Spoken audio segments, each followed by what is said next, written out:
ప్రభుత్వానికి చిత్తశుద్ధి ఉన్నందుకే నకిలీ మద్యం కట్టడి కోసం సురక్ష యాప్ తెచ్చిందన్నారు మంత్రి పార్థసారథి. ఇప్పటివరకు ఎక్కడ నకిలీ మద్యం బాటిళ్లు తయారు చేసినట్లు బయటపడలేదన్నారు. కావాలంటే వైసీపీ నేతలు మద్యం షాపులకు వెళ్లి తనిఖీ చేసుకోవచ్చన్నారు.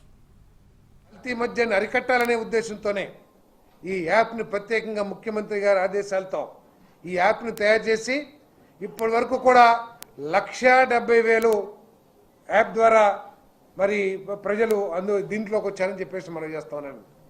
ఏ ఒక్క కేసులో కూడా ఇది నకిలీ మద్యం అని చెప్పేసి తేలదని చెప్పేసి కూడా ఈ సందర్భంగా తెలియజేస్తా ఉన్నాను. ఏదైతే హాలోగ్రామ్ ఉందో దాంట్లో బ్యాచ్ నెంబర్ కానివ్వండి, ఎక్కడ తయారైంది, ఎక్కడ ఏ డీలర్కి ఏ షాప్కి అమ్మామో అన్ని డీటెయిల్స్ కూడా వస్తాయని చెప్పేసి మనం చేస్తాము.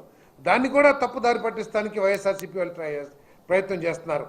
ఆ హోలోగ్రామ్లో ఏదైతే బ్యాచ్ నెంబర్ నిజంగా మీరు చేసే ప్రచారంలో నిజం ఉంటే, వాస్తవం ఉంటే మీ కార్యకర్తలు కానీ మీ నాయకులు కానీ ప్రతి షాప్కి ప్రతి బార్కి కూడా వెళ్ళి ఈ యాప్ని ఉపయోగించుకుని ఇది ఏమిటో తెలుసుకో.